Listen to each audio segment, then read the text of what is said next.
کہ مولانا صاحب آج جب یہاں پہ تشریف لائے ہیں تو دعا کے لیے آئے ہیں. جو میرے بھائی فوت ہو چکے تھے، سب سے پہلے میں ان کے اور ان کے ساتھیوں کا شکریہ ادا کرتا ہوں. اور مجھے ایک تسلی ہوئی کہ ہم روایتی انداز میں بھی اور مذہبی طور پہ بھی ایک دوسرے کو یاد رکھتے ہیں. تو ایک دلی تسلی ہوئی کہ آج مولانا صاحب یہاں پہ تشریف لائے باچا خان مرکز میں. اور میں اپنے پارٹی کے آئی جی بلور صاحب کے اور تمام ساتھیوں کا مشکور ہوں کہ وہ بھی یہاں پہ موجود ہیں. اور میں میڈیا کا بھی مشکور ہوں کیونکہ اس موقع پہ مولانا فضل الرحمان صاحب خود بیٹھے ہوئے ہیں اور آپ انہی کو سننا چاہتے ہیں. اس کے بعد اگر کوئی ایسا سوال یا کوئی بات ہو تو ہم کر لیں گے، ورنہ مولانا صاحب ہی آپ سے بات کر لیں گے تو یہ کافی رہے گا. بسم اللہ الرحمن الرحیم. نحمدہ ونصلی علی رسولہ الکریم.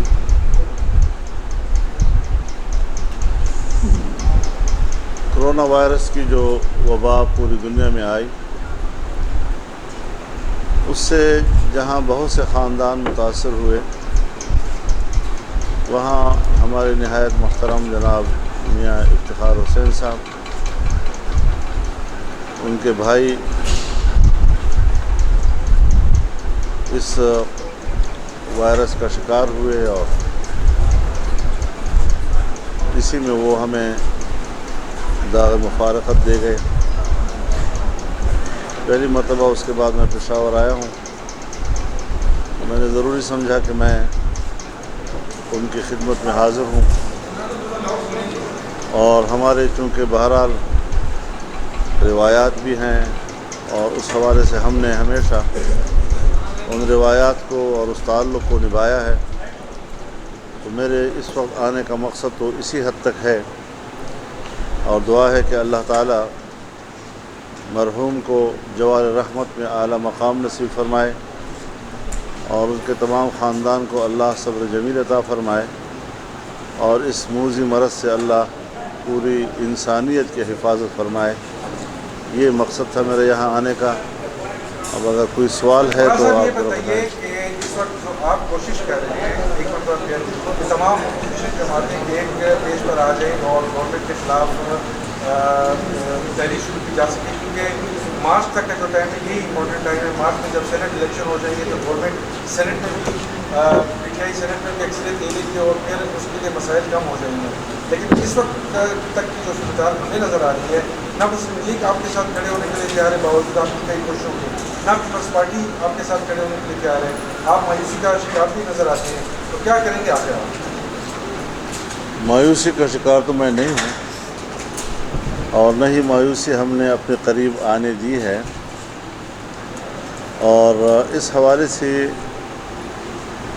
چونکہ ہم سیاسی کارکن ہیں، تحریکیں جب بھی چلتی ہیں جو تمام حزبی اختلاف کے لوگوں کے اشتراک سے چلیں تو وہ کامیاب رہتی ہے. اور اس حوالے سے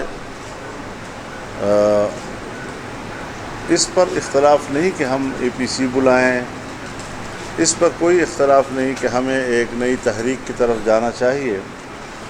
لیکن کچھ چیزیں ہیں کہ جو ہماری نظر میں اس نظریے کے ساتھ متصادم ہیں کہ ایک طرف ہم اس کو ناجائز کہیں، جعلی ووٹ اور جعلی مینڈیٹ کے حامل کہیں، پھر نئے الیکشن کا ہم پرزور مطالبہ بھی کریں، اور پھر جب بھی اس گورنمنٹ کو کسی مسئلے پہ ووٹ کی ضرورت پڑتی ہے تو ہماری بڑی پارٹیاں جب ان کو ان حالات میں ووٹ دیتی ہیں تو ہماری نظر میں وہ ذرا صورتحال سے متصادم ہو جاتی ہے.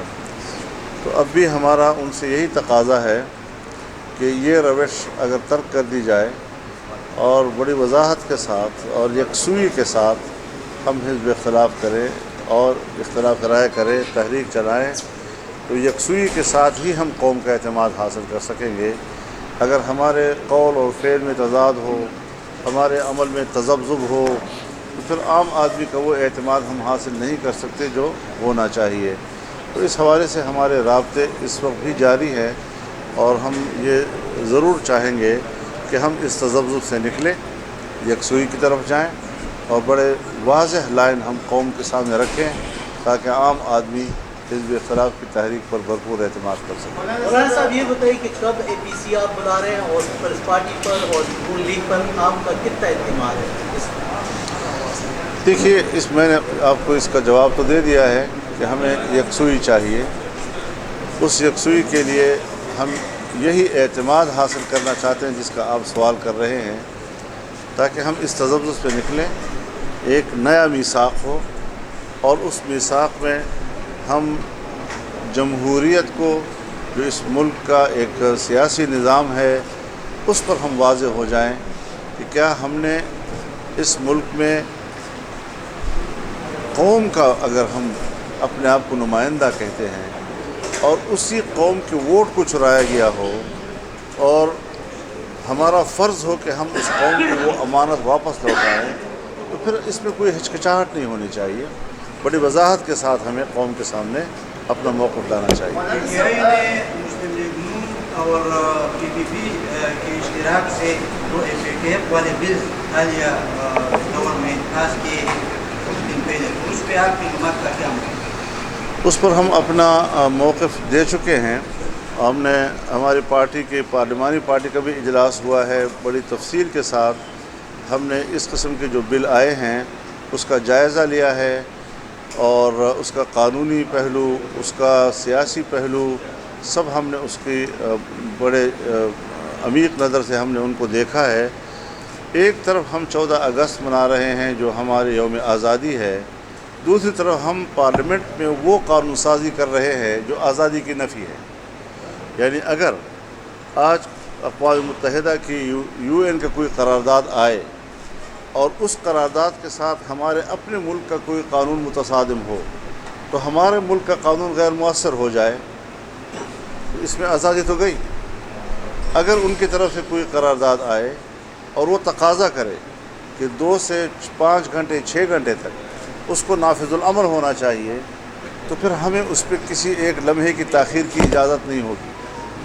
اگر ان کی کوئی قرارداد آئے اور اس قرارداد پر عمل درآمد میں کوئی تنظیم، کوئی ادارہ یا ادارے کے کوئی فرد رکاوٹ ڈالنے کی کوشش کرے یا مخالفت کرے، تو وہ مستوجب سزا ہو سکتا ہے۔ یعنی آپ 2.5 کروڑ کے جرمانے سے 5 کروڑ جرمانے تک بھی ادا کریں گے، 3 یا 5 سال کی قید سے 10 سال کی قید تک بھی آپ جا سکیں گے۔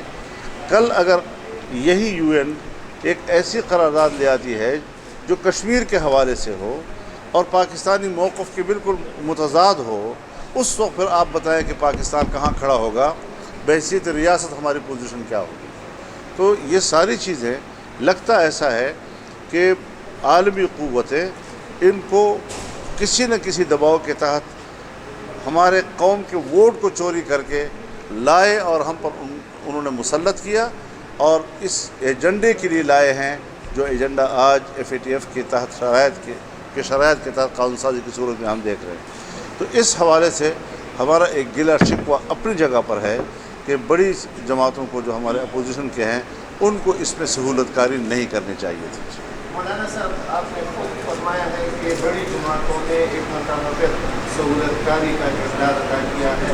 یہ مسلم لیگ نون اور پیپلز پارٹی کو کیا نظر آ رہا ہے کہ وہ آپ کے ساتھ چلنے کو تیار نہیں ہے اس حکومت کے خلاف؟ اس کا جواب جی، اس کا جواب مجھے بھی نہیں آتا نا۔ یہ ان سے پوچھنے والی بات ہے کہ کیا نظر آتا ہے ان کو۔ لگتا ایسا نہیں ہے کہ یہاں کی زمین ہموار کی چاہیے، اگر یہاں ایسے حق پیدا ہو گئے تو معاملہ۔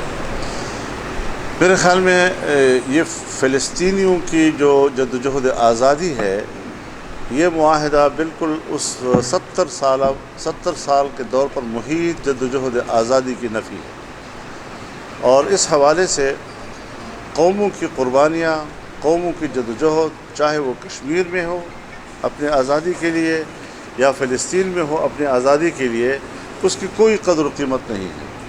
اور اسی طرح کمزور مسلمان ممالک کے گردن مروڑ کر ان کو مجبور کیا جا رہا ہے کہ وہ اسرائیل کے ساتھ معاہدات کرے، اس کو تسلیم کرے، اور یوں ان کمزور ممالک میں سے ہے کہ میرے نزدیک کم از کم وہ ایک چھوٹا سا ٹکڑا ہے، ایک جزیرہ ہے کہ جس کی اصل ملکیت امریکہ کے پاس ہے۔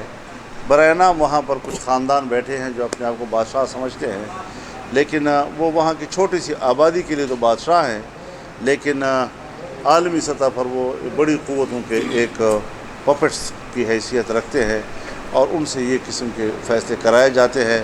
بہرحال یو اے ای کا عمل نہ تو عرب دنیا کی نمائندگی ہے، یو اے ای اتنا بڑا ملک نہیں ہے، نہ ان کی وہ حیثیت ہے کہ اس کا فیصلہ امت مسلمہ کا فیصلہ ہو۔ تو یہ فیصلہ اور یہ ملک ہی ایسا نہیں ہے کہ جس کے فیصلے کو یا امت مسلمہ کا فیصلہ قرار دیا جا سکے یا عرب دنیا کا فیصلہ قرار دیا جا سکے، لیکن اس پر امت مسلمہ کو ایک واضح موقف کے ساتھ سامنے آنا چاہیے۔ اس قسم کے فیصلوں پر اگر امت مسلمہ کی مجموعی آواز مدھم نظر آئے تو پھر اس کے آگے بھی وہ بڑھ سکتے ہیں اور فلسطینیوں کی جدوجہد آزادی کو وہ ضائع کر سکتے ہیں۔ اس اچھا حوالے سے مولانا صاحب یہ بتائیں کہ آپ شروع دن سے یہ کہہ رہے تھے کہ یہ اسمبلیاں پپٹ ہے، یہ مسلط کردہ ہے، ووٹ پہلے آپ نے کہا ہے کہ حلف نہ لیا جائے، دونوں بڑی پارٹیوں نے آپ کی بات نہیں مانی، اس کے بعد آپ مسلسل جو ہے ان کو اپنے ٹریک پہ لانے کی کوشش کر رہے ہیں، ان کو اپوزیشن کا کردار ادا کرنے کے لیے آمادہ کرنے کی کوشش کر رہے ہیں۔ آپ نے ایک بہت بڑی تحریک بھی شروع کی ہے، اسلام آباد پہ دھرنا بھی دیا، لیکن اس میں بھی ہم نے دیکھا کہ این پی کے علاوہ کوئی آپ کے ساتھ نظر نہیں آیا اور آج بھی این پی آپ کے ساتھ بیٹھی ہوئی ہے۔ تو کیا مستقبل میں آپ پھر سولو فلائٹ کر رہے ہیں اور ختم نبوت کے پلیٹ فارم کو اس دفعہ استعمال کریں گے؟ ختم نبوت کا پلیٹ فارم جو ہے یہ سولو فلائٹ نہیں ہے، یہ پوری امت مسلمہ کے عقیدے کا سوال ہے اور انشاءاللہ حاجی بلور ہمارے ساتھ ہوں گے۔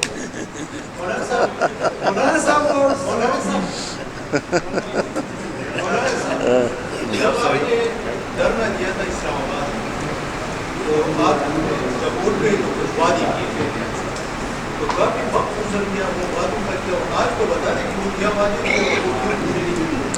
وہ وعدے یہ تھے کہ مارچ میں اس حکومت کی بساط لپیٹ دی جائے گی، اور مارچ گزر گیا ہے تو اب ظاہر ہے جی کہ اب ملین مارچ ہی رہ گیا ہے، تو یہ چیزیں بالکل واضح تھیں۔ میاں صاحب یہ بتائیے آپ وعدہ کس نے کیا تھا؟ جو لائے ہیں انہوں نے کیا تھا۔ میاں صاحب یہ جو بلوں والا ایشو ہے اس پہ آپ کی پارٹی کا کیا موقف ہے؟ جی جو بل منظور ہوئے ہیں اور جو میں تو بڑی پارٹیوں نے سہولت کاری کا اچھا، ان سے پوچھ رہے ہیں۔ اس پہ آپ کیا کہنا؟ مولانا صاحب کے بعد تو میرا حق ہی نہیں بنتا، لیکن میں شکریہ ادا کرتا ہوں کہ مولانا صاحب یہاں پہ تشریف لائے ہیں اور ایک ایسے موقع پہ جو کہ ہمارے غم میں شریک ہونے کے لائے ہیں، اس کے حوالے سے کافی شکریہ ادا کروں تو کم ہے۔ ایک بات جو کہ پارٹی کی جانب سے ہماری ایک واضح پالیسی ہے کہ موجودہ حکومت چوری کی مینڈیٹ کے ساتھ آئی ہے، عوام کا مینڈیٹ چوری کیا گیا ہے۔ ہم کسی بیچ کے یعنی فیصلے کو نہیں مانتے، ہم ری الیکشن چاہتے ہیں، ازسرنو انتخابات چاہتے ہیں اور جو بھی جیتے ان کے حوالے کیا جائے اور مداخلت کے بغیر الیکشن چاہتے ہیں۔ یہ پارلیمنٹ اپنی افادیت کھو چکی ہے، نیب بھی اپنی سپریم کورٹ کے فیصلے کے بعد افادیت کھو چکی ہے، یعنی مہنگائی آسمان سے باتیں کرنے لگی ہے۔ 2 سال میں اس حکومت کی کارکردگی زیرو ہے، پڑوسیوں سے ان کے تعلقات بالکل تباہ اور برباد ہو چکے ہیں۔ میں اتنا مختصر کہوں کہ جو عرب امارات کا جو یہاں پہ اسرائیل کے حوالے سے جو ان کی سفارتی تعلقات قائم ہوئے ہیں، ہم سمجھتے ہیں کہ دنیا میں ایک نئی تبدیلی آ رہی ہے، ساری دنیا تبدیل ہونے جا رہی ہے، تعلقات کے نظام کو تبدیل کیا جا رہا ہے۔ اس موقع پہ پاکستان کو چاہیے کہ وہ ہوش کے ناخن لے اور جمہوری راستہ دے کے پارلیمنٹ کو اس حیثیت میں آگے لے کے آئے کہ ان تمام واقعات کو دیکھ کے جانچے اور پاکستان کے لیے ایسا راستہ اختیار کرے جو کہ پاکستان یعنی اندرونی کشمکش سے بھی بچے اور بیرونی کشمکش سے بھی بچ سکے۔ یہ ایک ایسا تبدیلی ہے کہ شاید صدیوں کے بعد ایسی بات ہوئی ہے جو کہ عرب کنٹری میں جو کچھ ہوا ہے، اور جو ہم اس پہ مزید اس لیے بات نہیں کرنا چاہتے کہ اس میں بیٹھنے کی ضرورت ہے اور تمام سیاسی قوتوں کو ایک ہی موقف اختیار کرنا ہے اور اس ملک اور اس خطے کی خاطر ایک موقف اختیار کرنا ہے کہ ہم اب اس کے بعد ہمیں کیا کرنا ہے. لہٰذا ہم اس بات پہ واضح ہیں کہ ہم فخر افغان باچا خان کے سوچ اور فکر کے مطابق، امن کے مطابق، عدم تشدد کے مطابق ساری دنیا سے نفرتیں ختم کرنا، تشدد ختم کرنا، ہر ایک کی حیثیت کو تسلیم کرنا، بھائی چارے کے ساتھ رہنا، یہی ہمارا مقصد ہے. اور ہم سمجھتے ہیں کہ پارلیمنٹ اب وہ افادیت ہو چکی ہے، لہٰذا پارلیمنٹ کے حوالے سے مزید بات ہم نہیں کرنا چاہتے. صرف اتنا کہ اصل پارلیمنٹ ہونی چاہیے، یعنی ایک ایسا انتخابات جو کہ پبلک کو بھی منظور ہو، مداخلت بھی نہ ہو اور شفاف الیکشن ہو، اور جو بھی جیتے اسی کو آگے آنے دیا جائے اور یہ تمام فیصلے وہ. آپ کو کیا لگتا ہے دعا 5 سال سے بغور پہلے یہ حکومت ختم ہو جائے گی؟ دعا بغور جی، دعا بغور جی 5 سال الحمدللہ. دعا. اللہ